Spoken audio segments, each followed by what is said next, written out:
Welcome back to another episode of Going For It. We have just genius that he is, Mike Thomas, in the building. Spider-Man poster and all. It's a great poster. I love it. It's great. I respect the shit It's out great. of it. It is a Got good it on poster. a knockoff Michaels. Knockoff Michaels is a great place to go shopping, I guess. Yeah, it was on the floor, and I bought it. And I was like, yeah. We are going to break down 2 Sunday matinee games for you. We like to do all of the primetime games, and we try to pull 2, like a 1 o'clock game and a 4 o'clock game to break down for you guys. And the first one feels like a kind of a no-brainer. The 1 o'clock game, Kansas City Chiefs, the 0-1 Kansas City Chiefs. They would be 1-0 if there was any wide receivers that could catch passes on that team, but there is not, allegedly. Versus the Jacksonville Jaguars, who kind of beat up on the Colts, but it took 3.5 quarters for it to get there. Chiefs Jags. What do you think, Mike? I said on our Pick'em broadcast that I hovered over the Jacksonville Pick'em button because there was a moment where I thought Jacksonville won. They're improved this year. They are at home, and Kansas City might be in trouble a little bit. And I debated for about 10 seconds whether I should pick Jacksonville or not. And then I slapped myself. I threw some cold water on my face, and then I went with Kansas City. But I do have that lingering feeling like Jacksonville might be good, and Kansas City might be a down year for them. I thought last year was going to be a down year for them, though, and they ended up winning the Super Bowl. So I don't put any faith into my belief of whether Kansas City has a down year or not. I'm going to continue to treat Kansas City as the number 1 team in the AFC until they make it blatantly clear to me that they are not. Yeah, it's hard to. The Patrick Mahomes effect is real. It is tough to bet against that guy. I would argue that Philly is a more talented team offensively on the whole. They have a better offensive line. They have a better run. They had last year, so like Super Bowl, they had a better running back. They had better wide receivers. The only thing that was not close is tight end, but like Philly's tight end is Dallas Goedert. It's just that Travis Kelce might be the greatest tight end of all time. Like it's unfortunate. Like he's a Mount Rushmore tight end, and like Dallas Goedert is not, but he is still very, very good. So with all of that being said, Patrick Mahomes' team won that Super Bowl, and it was not because of the defense. I will tell you that. It is tough to pick against him, and I just think that he's so good. He's very good. There was a still that you sent us in a text chat of the picture or the shot that went right into Tony's hands. Kadarius Toney's hands, and the caption was, "This ended up being a pick 6." And it looks like the most perfect pass and catch that you can imagine. Say what you will about the Chiefs. Mahomes played lights out in week 1, and the benefit to the Chiefs, they had an extra couple of days to get over that week 1 loss, to get a couple extra practices in, to get healthy, and to watch game tape. That is a huge advantage to play in that week 1 Thursday game. And I think it's a unique advantage to week 1 Thursday because you also don't have the disadvantage of trying to play a game in 3 days. Yeah, absolutely. And so it looks like, to me, an unknowing bystander from the outside who did a cursory research on the internet, Travis Kelce's probably going to play this weekend. He was a limited participant in practice today, but if you're limited on Wednesday, he's probably going to be a mostly full go on Friday. Unless he has a setback, yeah. Yeah, unless there's a setback, of course. But like, if Travis Kelce plays this game, I think Patrick Mahomes is coming in with a chip on his shoulder. And like we made light of it last week when we talked about the Lions Chiefs game, that like Kelce is going to make this bulletin board material. Like he's going to put that chip on their shoulder. But you know what? Patrick Mahomes played really well in a game that they probably should have won. There was multiple throws to Tony that were like perfect, and he just didn't catch them. There was one literally in his hands, and he just didn't finish closing his hands, I guess. I don't know how that works when you have cinder block hands. I don't know how it, like, you smash it together. I don't know. But I think this is, you're gonna see the Chiefs of old if Kelsey plays, and I think Mahomes is gonna play mad. I think Jacksonville is gonna have more than they can handle, because there's not a quarter. I said earlier in, I think, our pick'em pod that Justin Herbert's my favorite quarterback in the league right now. That is just a personal preference. I am well aware that the best quarterback in the league is Patrick Mahomes, and it's not close. It is not particularly close. Nobody can do what he is capable of doing at any given time. It's just so effortless. It's just so effortless to just see him like, whoop, and it's just like that ball just went 60 yards in the air in Kansas City, Missouri. What? Here's the thing about Travis Kelce this week, though. If he plays, even if he's healthy enough to play, I don't think any of us would expect his knee to be anywhere close to 100%. No. Can he still be Travis Kelce with a knee that is damaged like that? Can he be shifty? Can he be evasive and still find... It's Travis Kelce. How often can he get open in the middle of the field when everybody knows he's getting the ball, and he seems to do it every play? Can he still do that with a bum knee? So it's a great point, but if he's able to run routes, do you want to risk betting that he's not going to be that guy? Jacksonville's going to have to respect the player that he is regardless, because as long as he can catch, they're going to have a guy underneath and a guy above him. But what that's going to do is that's going to leave one-on-one matchups for wide receivers on the outside, and that is not a strength for Kansas City. It is not like, after Detroit, you can't say that like Sky Moore is going to be no, that's not. It's concerning if he's not able to be the guy that he consistently is. But if you're Jacksonville, I don't think you can take the gamble that he's not going to be Travis Kelce, because that's how you get blown out in this game. You get blown out if you're like, no, we'll just put a linebacker on Kelce. It'll be fine. He's got a bone bruise. Like, he's not going to be able to do the stuff that he does. That's how Kelce gets, 8 catches, 116 yards and 3 tutties. Like, that's how that happens. And then you're like, oh shit, we probably should have doubled him a little sooner. Yeah, you should have. You should have. Yeah, you probably should have. And this isn't disrespect to Jacksonville. I think Jacksonville's offense is really good. I think they're going to run away with their division. I think Trevor Lawrence is a very good quarterback. I don't think he's as good as a lot of people make him out to be. I don't think he's going to be as good as a lot of people make him out to be. But the Mahomes effect is real. They got Chris Jones back. He signed. I don't know how many snaps he's going to play, but having that as a piece in your defense, it just feels like this game is teed up for Kansas City to do something special. And if they don't, I think we have to take a step back and reevaluate what Kansas City is. And maybe this year isn't the year for KC. Yeah, it may be. If it's anything like what happened with Nick Bosa, they said, we're going to put him on a snap count. We're only going to let him play 30 to 40 plays in a game. And the Steelers offense was like, cool, okay. Well, do you want us to go 3 and out for the first several drives to keep the snap count real low so we can get him, his reps in? Because we'll do that for you. We got you. Don't worry. We'll no problem doing that if that's what you need to get your superstar back in the lineup. I wonder if we're going to see something like that for KC. Yeah, I think, and I had asked it in our text chat if we thought that was going to bring Chris Jones back, seeing that game, and I think it did. I think him sitting there being like, I could be there stopping a lot of the things that are happening right now. Really kind of like pissed him off a little bit, and I think that's good for Kansas City for now. You have to pay him at the end of the year anyway.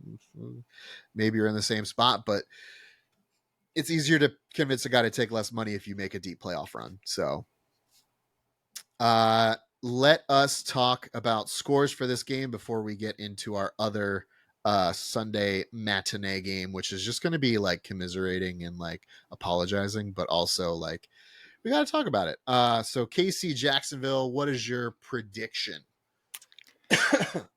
I am going to say 28-27 Kansas City.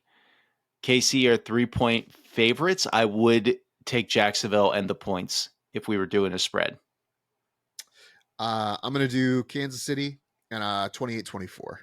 I just think that Jacksonville's not going to have enough to get over that hump, but their defense is a little suspect. Steve Spagnuolo was the defensive coordinator for the Giants for a couple years, so I know that defense is a bend but not break kind of defense, and I think they're going to give up points, but I just think Patty's coming in with something to prove, and I think he's going to fucking prove it. And he's going to prove it.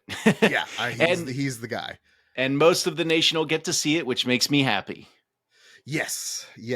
Now we will talk about our 4:25 kickoff, which is the New York Jets versus the Dallas Cowboys.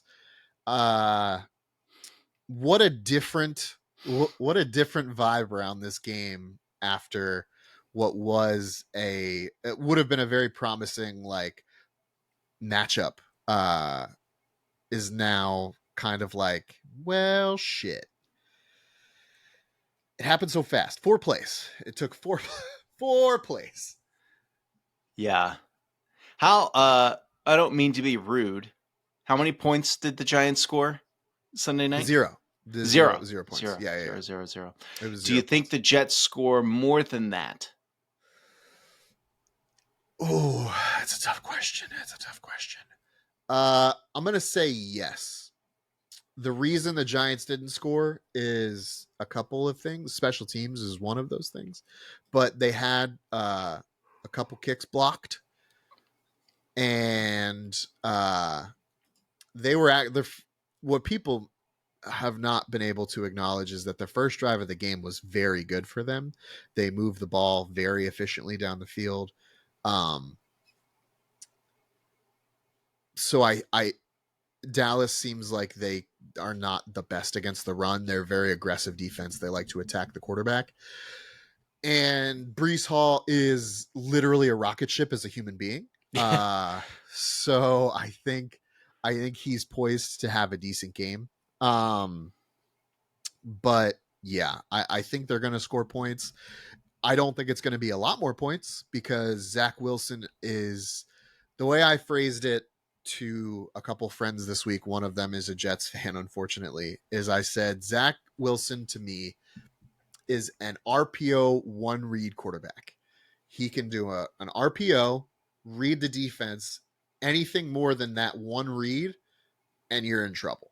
If you don't have an immediate hot route, something to dump off, like as soon as he has to start going through progressions, he's in trouble. And I don't know if that's because he's not experienced in it. He hasn't had time with it. Like, you're the best guy at BYU. What the fuck does that mean? Like, you're not playing Alabama. You're not playing like top of the line defenses, Georgia, shit like that. So his progression work for me from the outside, again, someone who's never played quarterback professionally, unless you count Madden, I do that. But just he's not the best. Dallas's defense is relentless, and Micah Parsons is a freak. He's a freak of nature. It's a monster. He is a terrifying human being that is just, he moves faster than anyone that size should be able to move, and that makes me automatically scared. So let me ask you what might be the most important question about this game. Sure. Is Tony Romo capable of making this exciting? How many bourbons does he have in during halftime? Because like it's 3 Coronas. 3 Corona. Yeah. The second half's going to be great. Okay. All right. Honestly, this game I think is going to be closer than the Giants Dallas game, just because the Jets defense is one of the best in the NFL. The Jets defense is phenomenal. They showed it against Josh Allen. And I am of the perspective that Josh Allen, even if he's the Josh Allen that we saw this weekend, is a better quarterback than Dak Prescott. I am not a Dak believer. Dak did not play overwhelmingly well, but he didn't have to. Defense and special teams were scoring points. So like he had to make a couple throws, hand the ball off a couple times, and that was really it. Did you hear about his leg? They talked about it on the broadcast. Yeah. Sedated for 11 hours. That is insane. It's a cool It's tat. a lot. But that's a lot. Cool tat. But also don't be a bitch and just fucking like sit through it. Cause like I did what was it? 8 hours on my arm. Like this one was I sat for 8 hours and then I did another 6-hour session after. And the only reason we stopped is because the tattoo artist was like, okay, we're gonna be done for the day. I'm sleepy. Yeah, it's a lot of concentration.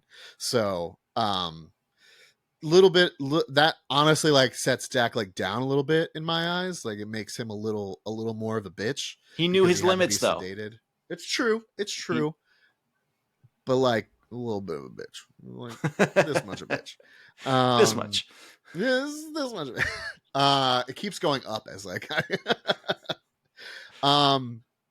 yeah, I think Dallas runs away with this. I don't think it's particularly close. But if it's close, it's because the Jets defense is nuts. A monster. Because it is nuts. They have the best, maybe one of the best defensive lines, possibly the best secondary in the NFL. Mm-hmm. And yeah, Dallas's receivers are good. CeeDee Lamb's at top 10, borderline top 5 receiver in my eyes. But like, is Dak going to have time to get the ball out? Because Quentin Williams is a monster person. Yeah, but also seems very enjoyable as a person. Oh my God, he seems like someone you could hang out with, right? Yeah, just like Shout out Optimus Prime was my jam. Yeah, and then he just turned into a chaos.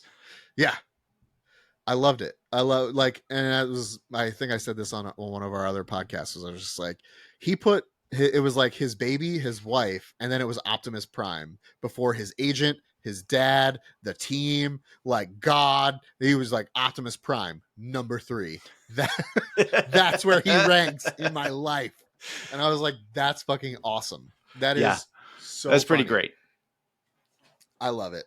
Yeah, I'm going to go Dallas here, even though it pains me as a Giants fan to go Dallas. And I'm going to say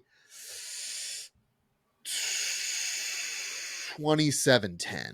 Oh, I was going to do something really similar. I'm going to say 27-10. I think Dallas puts up some points, and I think the Jets get a Breece Hall touchdown and a field goal, and I think that's probably it. 27. I can't do 27-10 now. I want to. Sure you can. You can agree with me. 20. No, I can't. It's just like if we go to a restaurant and you order what I was going to order, I can't order it anymore. I have to find something else on the menu. What if yours is better than mine and it's the same? No, it doesn't happen that way. It's just, I don't know. There's a mental hang up. I can't copycat. And then I also get upset if I order and somebody orders the same thing that I order. I'm like, come on, really? Don't you know the rules? Didn't you hear me when I said the same thing? I will go halfsies with you, but we can split 2, but they have to be different. Yeah. 20, 23-10.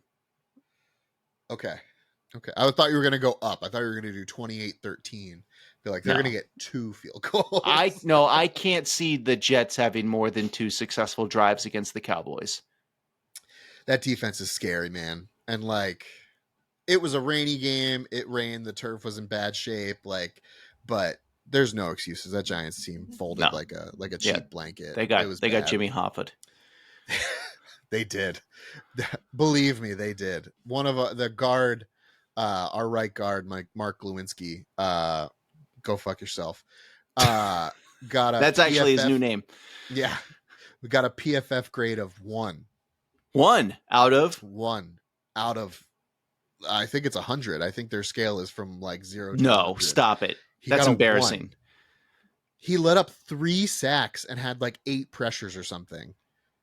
I feel like I would get a better grade than that. A 1? Yeah, probably. It's hard to be worse than that. I would die. Yeah, I would not. correct. I would cease to. I would be breathing through a machine after playing a little bit. This is your job. This is the thing that you've spent literally a month trying to like get ready for, and you did it worse than everyone ever. I felt that way after a couple of days at my job, though. Like, who doesn't have an off day? Who doesn't have an off day? PFF's giving me a 1 today. I'm hitting a 1 on the PFF today, guys. It's like, goddamn. Yeah, I think it's 100 because other guards and stuff got like a 75.8, an 88 even. Like, he got a fucking 1.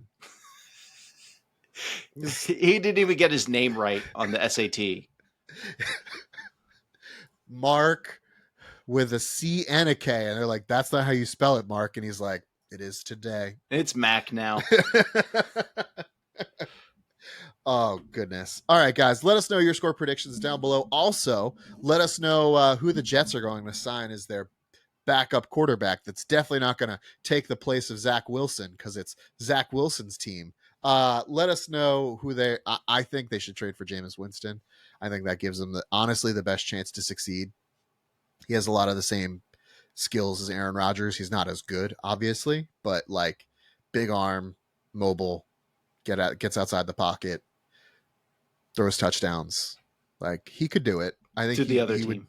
Just a lot to the other team too. That definitely happens. But like, he's going to throw better than Zach Wilson, and I will die on that hill. So we just need to get him a better sweatband. Then he'll be all good to go. Dude, he sweats so much in his eyes. He's just in his eyes. You don't understand. You don't get it. He needs to be not so self-conscious about that headband, because every time he was putting on the headband, he's like, it's not because I think it's cool. It's because I sweat. I sweat a lot. He said it every time. Every single time. No, dude, it's because I sweat. It's not no other reason. Oh, God. Let us know what you think of Zach Wilson's sweatband down below. Guys, thank you so much for hanging out. We appreciate it. Very excited for another weekend of football, even though my heart was literally ripped out of my chest on Sunday night. Still can't wait. Thank you guys for hanging out. We appreciate it. Like, comment, and subscribe, and we will see you all back here next time. See ya.